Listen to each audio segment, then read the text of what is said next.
Ladies and gentlemen, hold onto your seats because what just went down at the Cleveland Browns facility is nothing short of explosive.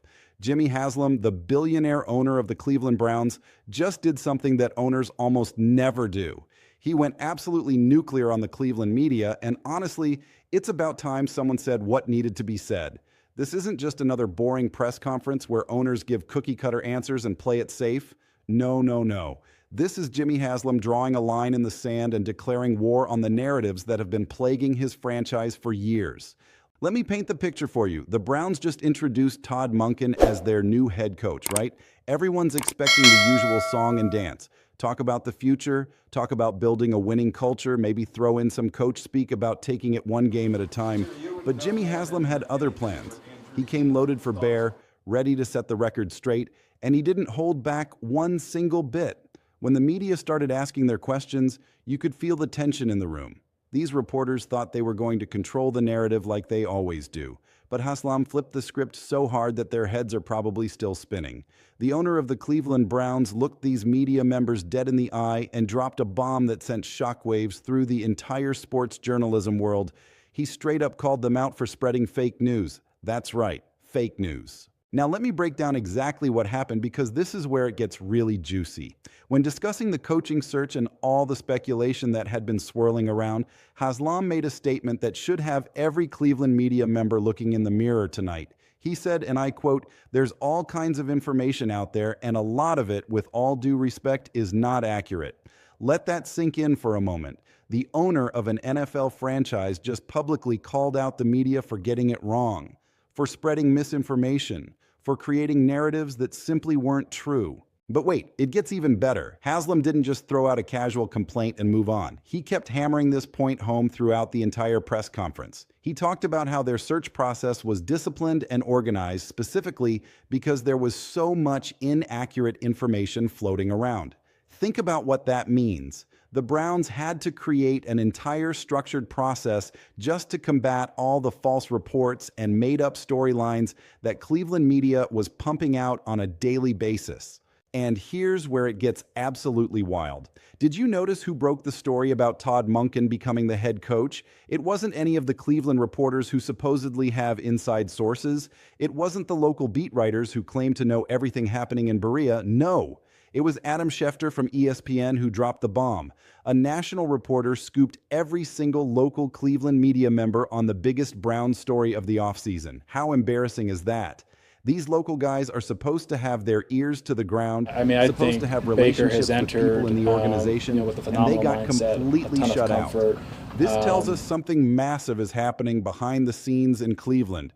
Jimmy Haslam is clearly fed up with how the media has been covering his team, and he's doing something about it. He's freezing them out. He's going around them. He's making sure that the people who have been spreading false narratives and creating unnecessary drama don't get the scoop anymore. This is a power move of epic proportions, and honestly, it's about time an NFL owner stood up to the media circus. Think about all the garbage we've heard over the past few years about the Browns. Every single day, it's a new crisis. Every single week, there's drama that supposedly tears the locker room apart. Anonymous sources left and right claiming chaos and dysfunction. But what if, and hear me out here, what if a lot of that was just made up? What if these media members were creating storylines to generate clicks and views, regardless of whether they were actually true? Jimmy Haslam just confirmed what many of us have suspected all along. A lot of what we've been reading and hearing simply isn't accurate. Now let's talk about the coaching search itself, because Haslam revealed some fascinating details that completely contradict what the media was reporting. According to all the so-called experts, the Browns search was a disaster. They were supposedly getting rejected left and right. Nobody wanted the job. The process was messy and unorganized. But Haslam painted a completely different picture. He said they started with 20 to 25 candidates. They interviewed 9 people. They had a disciplined process that they stuck to from beginning to end, and Todd Monken was at the top of their list the entire time. Let me repeat that because it's important. Todd Monken was leading the pack from day one. This wasn't a desperate last-minute hire after everyone else said no. This wasn't settling for their 8th choice. This was getting the guy they wanted all along. The search lasted 20 days, and throughout those 20 days, Monken was consistently at or near the top of their board. But that's not what the media was telling us, was it? They were acting like the Browns were scrambling, like the organization was in chaos, like nobody wanted anything to do with Cleveland. Turns out that was all complete nonsense. And Haslam made sure to emphasize something really important. He said that 2 years from now, nobody will remember whether Todd was the 7th or 8th coach hired. What matters is, did they get the right guy? That's a direct shot at all the media criticism about the Browns not moving fast enough or not being anyone's first choice. Haslam is basically saying, we don't care about your narratives, we don't care about your timelines, we care about building a winner, and we're confident we've done that. But the owner didn't stop there. He defended the Browns' interview process, which has taken heat from media members who think they know better. Some reporters criticized the team for having candidates take tests and fill out questionnaires. They acted like this was some weird, unconventional approach that proved the Browns didn't know what they were doing. But Haslam explained the reasoning perfectly. He said you have to be careful not to weight everything on the interview because sometimes strong personalities sell better than others. They wanted a comprehensive evaluation that included references, testing, body of work, and interviews. They didn't shortcut anyone. Everyone went through the same rigorous process. And you know what? That sounds pretty smart to me. Haslam revealed they got about 30 references on each candidate. 30. That's not an organization winging it or making emotional decisions. That's an organization being thorough and methodical. But the media spun it as dysfunction because, of course, they did. They always do when it comes to the Browns. It's like there's a predetermined narrative that Cleveland is a mess, and any facts that contradict that narrative get ignored or twisted. Now let's get into some of the other bombshells that dropped during this press conference because there were plenty. The Jim Schwartz situation is absolutely fascinating, and the way Haslam and Monken handled questions about the defensive coordinator tells us a lot. When asked directly about Schwartz's future, Haslam basically said, that's a conversation for another day. He praised Schwartz, called him a great coach, but wouldn't commit to anything about him returning. Monken was equally vague, saying Schwartz's future is the subject for another day. Reading between the lines here, folks, I think Jim Schwartz is gone. I know that might upset some Browns fans because the defense has been elite, but think about it logically. If Schwartz was definitely coming back, they would just say so.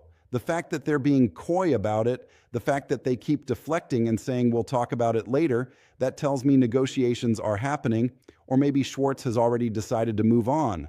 There's a real possibility that the Browns are about to lose their defensive coordinator, and that could have major implications for the roster. Which brings us to Myles Garrett, the superstar defensive end who sent shockwaves through Cleveland when he posted that cryptic message on Instagram after the season ended. Everyone was speculating. Was Myles asking out? Did he want to trade? Was he unhappy with the organization? The media, of course, ran wild with it, creating all these dramatic storylines about Myles demanding to leave.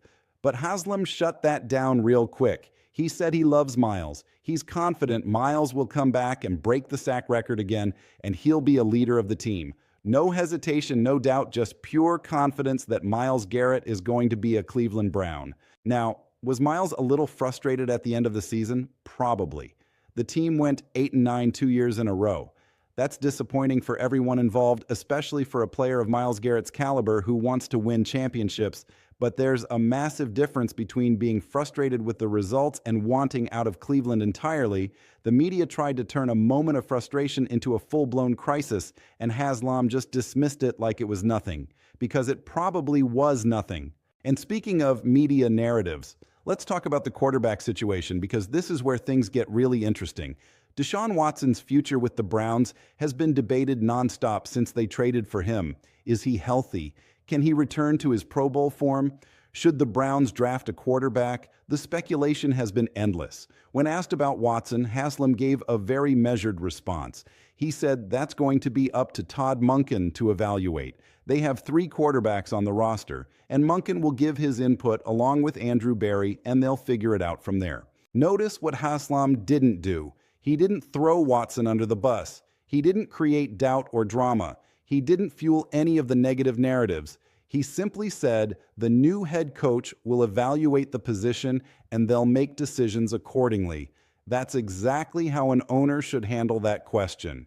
but you can bet the media will twist his words, analyze every syllable, and try to create some controversy where none exists. Here's what I think is really happening with the quarterback situation, and this is where I might go out on a limb a little bit. There's been a lot of talk about the Browns potentially drafting a quarterback, maybe even Shedeur Sanders if he falls to them. Monken has a reputation as a quarterback whisperer, someone who can develop young signal callers into stars. The Browns currently have Deshaun Watson, who's coming off injury and hasn't played to his potential since arriving in Cleveland. They also have Jameis Winston and Dorian Thompson-Robinson on the roster. My prediction? I think the Browns are going to bring in competition. Whether that's through the draft, free agency, or a trade, I believe they're going to add another quarterback to the mix. Now, does that mean Watson is definitely out? Not necessarily, but it means he's going to have to prove he's the guy, and if he can't, they'll have options. Monken mentioned during his press conference that he wants accountability, and Haslam emphasized that word kept coming up when they interviewed players. If you want accountability, you can't just hand jobs to people because of their contract or their reputation. Everyone has to compete and earn their spot. And let's talk about that accountability angle for a second, because it's clearly a huge focus for this new regime. Haslam said that when he and J.W. Johnson interviewed 30 to 40 players after the season ended, the number one thing they heard was, "We need more accountability." That's not a coincidence. Players were sending a message that the previous coaching staff wasn't holding people accountable, wasn't demanding excellence from everyone on the roster. That's a damning indictment of Kevin Stefanski's tenure, even if nobody wants to say it directly. Todd Monken brings that accountability. He brings a no-nonsense approach where if you're not performing, you're not playing. It doesn't matter if you're a first-round pick or a veteran with a big contract. If you're not getting the job done, someone else will get the opportunity. That's the culture change the Browns desperately need. For too long, there's been this sense that certain players were untouchable, that certain guys would keep their jobs no matter how poorly they performed. That era is over. The other quality Haslam emphasized about Monken was player development. This is huge, especially considering Haslam said the Browns will likely have the youngest team in the NFL next year. That means they're going to have a lot of rookies and second-year players contributing. If those young guys don't develop properly, the team isn't going anywhere. But if Monken can accelerate their growth, get them performing at a high level quickly, then the Browns could surprise a lot of people. Now, I want to circle back to something Haslam said that I think is really important for understanding where this franchise is headed. He talked about wanting a team that's fun to watch, a team that plays hard and plays smart. He even referenced the criticism that the Browns have been ugly to watch, and he said that's going to change. Think about what that means for the style of football Cleveland is going to play moving forward. Under Kevin Stefanski, the Browns were conservative. They ran the ball, played good defense, and tried not to make mistakes. It was effective to a degree, getting them to the playoffs once, but it was also boring as hell. Fans want excitement. They want big plays and aggressive play calling. They want to see their offense score touchdowns instead of settling for field goals all the time. Monken's offenses have historically been explosive and entertaining. In Baltimore, he helped develop Lamar Jackson into an MVP. His units put up points and create highlights. That's what's coming to Cleveland, and fans should be pumped about it. But here's where the story takes another interesting turn. Haslam also spent time talking about the new stadium situation, and this ties into the whole media narrative thing.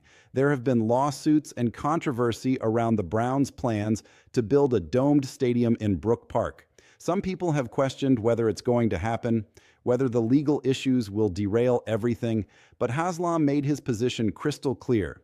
He said 4 weeks from yesterday, they're starting the largest construction job in Cuyahoga County history. That's not the statement of someone who's worried about lawsuits or uncertain about the future. That's someone who knows exactly what's happening and is full speed ahead. And get this, the Olympics are coming to Ohio. Not Cleveland specifically, but Columbus will host Olympic soccer games when the Olympics are in Los Angeles. Haslam pointed this out as an example of what world-class venues can attract. The implication is obvious. Once the Browns have their new domed stadium, Cleveland will be in position to host major events, Final Fours, Super Bowls, concerts, you name it. This is about much more than just football. This is about transforming Cleveland into a destination city, and the new stadium is the centerpiece of that vision. Now, let me bring this all together, because there's a bigger picture here that I don't think everyone is seeing. What Jimmy Haslam did today was send multiple messages to multiple audiences. To the media, he said, "We're done with your false narratives, and we're not going to keep feeding you information if you're going to misuse it." To the fans, he said, "We have a plan. We know what we're doing. And despite what you've been reading, this organization is not in chaos." To the league, he said, "Cleveland is a destination. We have a new stadium coming. We're building something special, and you better start taking us seriously. This is a franchise at a crossroads. They've been mediocre for 2 straight years after making the playoffs in 2023. They have a new head coach who's never been a head coach before. They have a quarterback situation that's unclear. They might be losing their defensive coordinator. There are a lot of question marks. But instead of panicking or making excuses, Haslam is projecting confidence. He's taking control of the narrative. He's telling everyone that the Browns are going to do things their way, and if you don't like it, tough. I also think there's something to be said for Haslam's willingness to be publicly emotional and authentic. During the press conference, he got choked up talking about the coaching search and about Todd Monken. Monken himself cried during his introduction. These are real human beings with real emotions who care deeply about winning. That authenticity resonates with people. Fans are tired of corporate speak and robotic press conferences where nobody says anything real. They want to see that the people running their team actually care, that they feel the pain of losing just like the fans do. And that's exactly what we saw today. We saw an owner who's fed up with media narratives that don't reflect reality. We saw an owner who's confident in his process even though it's been criticized. We saw an owner who's making big moves for the future of the franchise, both on and off the field. Most importantly, we saw an owner who's willing to stand up and fight back when he thinks his organization is being misrepresented.